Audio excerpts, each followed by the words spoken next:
Good morning. I'm all masked up because, you know, I have to be. And we're here Saturday, qualifying day, so it's a very important day. Looking forward to it. I mean, Donington fast track looks very, very fun. Can't wait to get out there. I'm going to be out there actually. I'm first on track out of me and Michael in about half an hour. So I need to go and get ready. But it's going to be a good weekend, feeling positive, and we can hopefully bag some decent results. That's the goal.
P1 for race 1 tomorrow. 2-hour race, 27.0 for me, 27.2 for Michael, average 27.1 if you're good at maths, and yeah, overall P1. So, oh my days, mask. But yeah, and then race 2, I think Michael is starting, I believe. So the perfect position for tomorrow. So yeah, unbelievable lap. The car felt the best it's felt. I could be really aggressive with the driving, getting the balance there.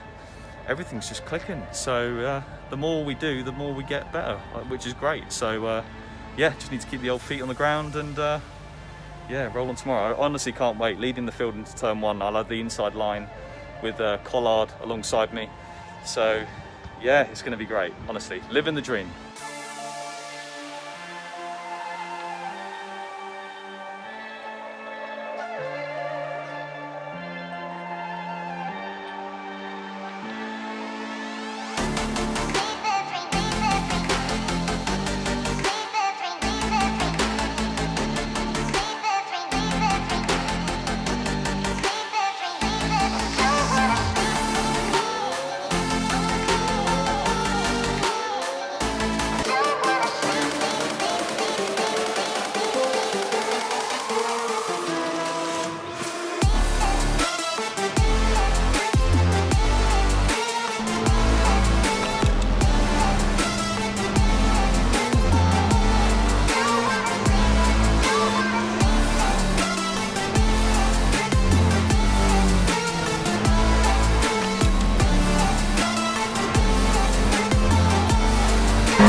we watch here a fight between James Baldwin and Andrea Caldarelli for 4th place. This shouldn't be the hardest overtake Caldarelli's ever had to make, but he's making it hard for himself, going around the outside through Hollywood. They're stuck behind at 57. Gus Bowers driven McLaren, and Caldarelli goes through.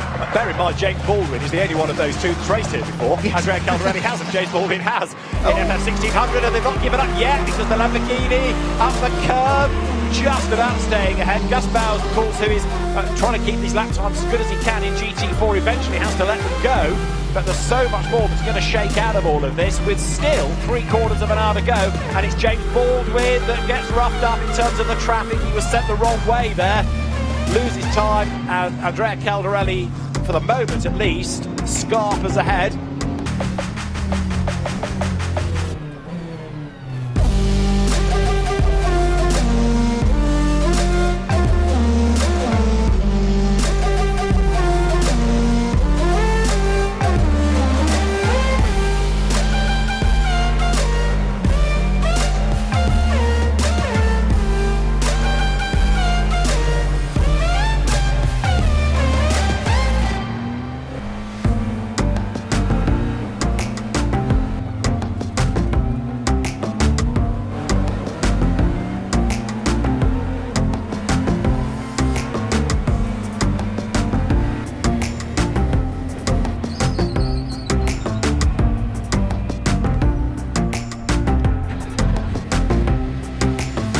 Here we go then, into the unknown we venture once more. Away they go, John Osborne is slow away, Sandy Mitchell tries to get at the inside and cannot do it. Neck and neck between the two slick shot cars into Redgate corner. The drier line is on the outside, and that is exactly the line that Scott Mulvin will try to use to get the lead away. Through Redgate they go, he's done it, the Bentley's through, and there's almost contact there around the outside. Went Phil Keane, side by side with Joe Osborne. There's 3-1, it's not Phil Keane, it is Yelmer Berman in the Ram Racing Mercedes. Osborne going backwards here. What a jumbled order we have already. The 2Cs car charging through, Jack Mitchell there, we don't know the other one is in 9, that is, coming through towards the front of the field. Down into the old hairpin they go, by a second at the line over Yelmer Berman. I think Yelmer's caught him on this lap. And here, one of the cars that was contesting the race win, 69, the Ram Racing Mercedes, second place in race number 1. They've dropped down the order here slightly. James Baldwin right behind them, trying to come through. That is the scrap for 7th place. As Adam Ballon, when he jumps into the 72 car, Adam will have quite a job overhauling that sort of a deficit. 69 out just ahead of 2 then, so 2 now being piloted by Michael O'Brien, and immediately goes on the attack to try and get past Sam Dahan going out of Hollywood. Silver graded driver in the McLaren. Through the chicane, 69 is Sam Dahan under attack from Michael O'Brien here. This is for position, this is for 8th and 9th. Mercedes versus McLaren. The car's twitching as the drivers apply the power. The lot now, Michael O'Brien versus Sam Dahan. Absolutely nose to tail, just under 5 minutes to go. This is the fight for 8th place. O'Brien to the outside line down to Redgate. Wide in, tight out would be the plan. Can he get the undercut? Yes, he can. He's on the power. He's got the inside line, but the grunt of the Mercedes keeps him just ahead. So Sam Dahan bravely jukes it out on the way to Hollywood. The McLaren better on the brakes, the low-down torque of the Mercedes gets it off the corner better. This is the great thing about GT3 racing, the balance of performance working perfectly. Michael O'Brien, though, running out of grip down into the old hairpin. They're both running out of grip as they're absolutely on the limit. This is only for 8th place, but every position is worth fighting for here. And drop down the order. Richard Nearing, Ian Loggy with a spin, wasn't it, earlier on? 69, though, have picked their way through after a slightly slow start to the race, as Nick Jones, by the way, has just gone through onto that final lap. There he is going through Redgate corner. There's with Gus Bowers. Bowers did a good stint on slick tyres at the start of the race. So, back home after a very up and down weekend.